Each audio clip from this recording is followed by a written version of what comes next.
Hai guys, welcome back to Social Channel. Ya, dan sekarang kita sudah ada di episode Moral Dilema. Nah, biasanya kemarin kita dengan narasumber yaitu orang lain, tapi kalau ini aku ditemani oleh Hidup. Jadi dia ini ya, dia ini alhamdulillah suamiku kebetulan. Oke, jadi gini, kenapa aku berdua? Karena kan kita sudah menikah dan peristiwa kali ini itu nggak jauh-jauh dari yang namanya pernikahan. Jadi gini ceritanya. Apa pertanyaannya ini? Jadi gini, ada peristiwa nih Cingka tentang kita dan seorang sahabat.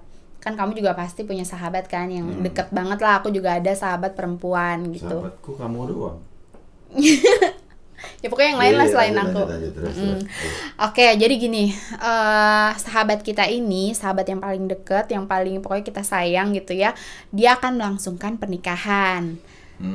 Tapi H-1 menjelang pernikahan dia ini, kita memergoki calonnya ini keluar dari kamar hotel sama pasangan lain gitu. Jadi H-1 kamu memergokin si calonnya itu dari sahabat kita itu keluar dari kamar hotel. Iya betul. Sendiri. Dia sama pasangan lain selain sahabat kita. Selingkuh. Selingkuh ya kan. Oke. Nah, kenapa bisa dikategorikan selingkuh? Karena yang pertama kan dia keluar dari sebuah hotel dan itu hanya berdua. Iya, itu udah pasti selingkuh. Udah pasti. Oke, dan terus? yang kedua, dia itu pokoknya kelihatan bukan hanya teman biasa, melainkan dia memang sepasang kekasih karena dari gelagatnya ini mesra banget. Gandengan tangan, peluk-pelukan. Pokoknya mesra banget deh. Udah jelas lah ya kalau itu tuh kayak pasangan itulah spesial gitu kan. Nah, jadi kira-kira apa yang akan kamu lakukan? Apakah kamu akan kasih tahu ke sahabat kamu atau enggak? Karena satu sisi kalau misalnya kamu kasih tahu ke sahabat kamu, otomatis ya bisa jadi pernikahannya batal gitu kan. Tapi kalau misalnya kamu nggak kasih tahu, berarti kamu membiarkan sahabat kamu ini menikah dengan orang yang salah. Nah, kalau dari segi kamu sebagai seorang suami gitu ya, sebagai seorang laki-laki juga, kira-kira apa yang akan kamu lakukan? Pusing juga ya. Tapi enggak lah, kalau aku pribadi tetap gila kali ya kalau misalnya aku memberitahukan itu ke sahabatku, meskipun ya kita tahu sebenarnya seperti apa kejadian itu. Cuman kalau menurut aku sih enggak lah, saya nggak akan ngasih tahu. Kenapa? Yang pertama itu acara berarti kalau H-1 itu berarti 99%. 1%-nya ya acara besok itu baru dibilang 100%. Di saat itu terus aku bilang ke dia bahwa aku ngelihat calonmu itu selingkuh sama orang lain gitu. Nggak sampai hati gua. Jadi kalau menurut aku sih saya nggak tak kasih tahu ya. Enggak, alasannya adalah gini. Yang pertama, lebih kembali ke akunya, feedbacknya ke aku. Iya kalau sahabatku itu percaya, gitu. Kalau dia nggak percaya, yakin 1000% kalau sahabatku ini akan membenci aku bisa sampai seumur hidup. Itu. Yang kedua, yang tak bilang tadi bahwa itu acara sudah H-1 gitu. H-1 itu berarti kalau hari ini ya besoknya acara itu gitu. Tiba-tiba lo kasih tahu gitu, kita kasih tahu bahwa calonmu itu selingkuh, jangan sama dia. Dia percaya, oke lah dia percaya. Cuman kebayang enggak bahwa acara yang sudah disusun bahkan mungkin berbulan-bulan atau mungkin setahun lah, kayak kita prepare berapa lama kita prepare untuk nikah kita gitu.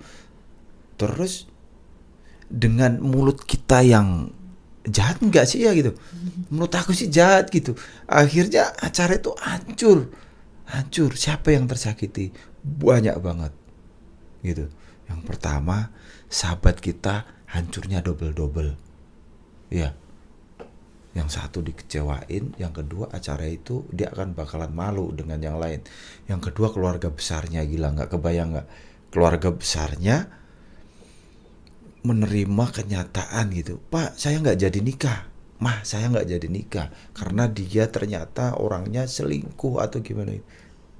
Anjrit, nggak. Okay. Itu kalau dari sisi kamu ya? Nggak kebayang gitu. Kalau aku sih jawabanku sementara seperti itu. Nggak tahu kalau kamu mau ikut sama nggak. Kalau nggak ikut ya kebangetan. Kok langsung dijudge kebangetan ya? Padahal aku punya argumen yang justru kontra banget loh sama kamu. Kalau kamu kan tadi. Jadi berarti mau memberitahu? Iyalah. Tidak. Kalau aku ya, jadi gini. Tapi kan aku punya alasan gitu.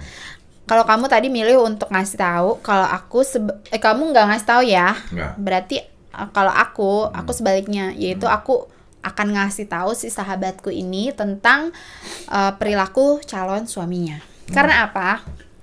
Jadi gini, aku sih lebih ke dari sisi seorang perempuan ya, gitu kan. Sebenarnya mau laki atau perempuan, sebenarnya kalau diselingkuhin atau disakitin kan rasanya sama lah ya, sakit banget gitu. Cuma kalau aku sih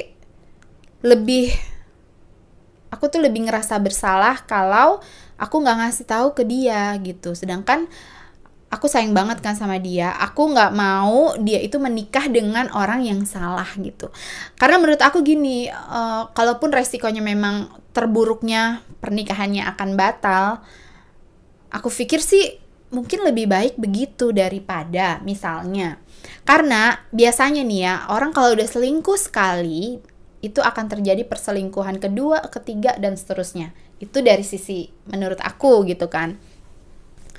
Dan kalau misalnya aku nggak ngasih tahu, terus dia menikah, otomatis aku membiarkan si sahabatku ini menikah dengan orang yang salah. Ya mendingan buruk di awal, hancur di awal, ibaratnya berkeping-keping rasa sakitnya, daripada dia akhirnya nikah, terus si suaminya ini nggak berubah. Kan sama aja gitu loh, sakit-sakit juga, bubar-bubar juga, malah lebih parah dalam kondisi dia sudah menikah, terus masa mau cerai gitu kan. Jadi mendingan sih kalau aku lebih baik aku kasih tahu aja ke sahabatku ini. Enggak lah, sekarang gini, coba pinjam. Udah belum? Sementara itu argumennya. Oke. Sekarang gini, kalau kamu ngasih tahu ke dia, kamu bilang kalau orang punya biasa selingkuh sekali, dia akan selingkuh berkali-kali, tidak bisa. Jadi orang akan berubah sifatnya itu mengikuti usia atau pola pikirnya dia, gitu. Jadi tidak bisa. Itu yang akhirnya yang terjadi di Indonesia, banyak banget kejahatan atau orang mungkin nggak insaf dari kesalahan dia. Karena apa? Nggak ada pintu maaf dari sekelilingnya. Itu yang pertama. Terus yang kedua, ntar dulu jangan dibantah. Karena ini nggak bisa dibiarkan ini. Sekarang ini yang kedua, itu kalau misal kamu kasih tahu, kamu bilang mendingan hancur di depan, nggak bisa. Di depan jangan hancur, banyak orang. Kalau di depan, kasihan IO-nya, kasihan orang endorse-nya itu coba. Orang Indonesia, anggap aja sahabat kita artis, hancur kagak tuh dia acara gitu loh. Habis dia gitu. Nah, kalau cerai, biasa orang cerai paling juga karena yang nggak cocok ya udah. Kan gitu. Udah itu aja. Itu dia salah tuh. Dibiasakan cerai itu yang nggak bagus juga. Ya, enggak dong, daripada yang melukai banyak orang itu akan mengecewakan banyak orang di depan. Kalau aku sih gitu. Kalau aku seperti itu. Kalau aku gini ya, bukannya aku menjudge orang itu salah. Cuma coba dibayangin aja. Pernikahan ini kan sesuatu yang sangat sakral gitu kan. Nah, berarti dia udah memainkan niat ini dong. Dia besok mau menikah dan dia masih gitu berselingkuh gitu kan. Itu kan berarti hatinya di mana? Tak bantah. Aku belum selesai. Ya, aku dulu. Oh iya, oke. Lah kamu tadi banyak, aku belum. Oke, Ted. Ya. Jadi gini, mau ngebantah lah argumenmu barusan itu, bahwa apa namanya, kamu tadi barusan bilang apa? Iya, masa iya sih kamu udah mau nikah tapi kamu masih berselingkuh gitu, apapun alasannya ya kan. Oke. Keluar dari kamar hotel abis ngapain? Gini, gitu. Dengerin. Kalau memang dia itu udah membuktikan bahwa dia berat ke sahabat kita, kalau memang dia lebih berat daripada itu selingkuhan, itu dia akan membatalkan atau mungkin bahkan dari beberapa bulan atau beberapa jauh-jauh hari tidak akan menyelenggarakan acara itu, gitu. Jadi bisa jadi dia ke hotel itu, mungkin ceweknya atau mungkin si calonnya itu, yaudah kita putus tapi kita sekali ya. Oh, maksudnya sih. Iya, ya kan bisa gitu kan. Gitu. Yaudah kita udah putus udahan tapi kita nginep sekali ya. Kan bisa aja. Oh my god. Yang penting kan nggak tahu gitu loh, nggak tahu sahabat kita. Kan yang tahu kita gitu. Nggak semua laki-laki seperti itu sih. Oh gitu, jadi Haji mumpung ya di saat-saat terakhir gitu maksudnya. Loh, ya jadi gitu. Akhirnya dia membuang semuanya hal-hal yang siapa gitu. Yang bisa garansi? Tuhan. Sama kesetiaan si sahabat kita ini. Karena sekeras-kerasnya batu gitu akan tetap hancur di saat kena tetes demi tetes air. Tapi itu continue. Gitu sih kalau aku. Ya kalau aku sih intinya ya tetap sih aku di argumen awal bahwa memang aku lebih baik kasih tahu ke sahabat aku. Jadi mendingan ibaratnya sakit, jatuh, hancur di awal, nggak pas setelah pernikahan. Karena nggak ada yang bisa garansi si calonnya ini bakalan insaf. Kalau menurut aku gitu sih. Ya udah, enggak apa-apa. Ini kan juga jawabannya nggak ada yang salah dan nggak ada yang benar gitu. Tapi ya kebangetan aja kamu ngasih tahu itu di awal gitu. Ya, kebangetan juga kamu nggak ngasih tahu ya kan, kita nggak bisa bilang siapa yang kebangetan. Kita selesaikan di deal. Belakang. Okay. Kok di belakang udahlah, selesailah sampai di sini. Deal ya kita. Oke.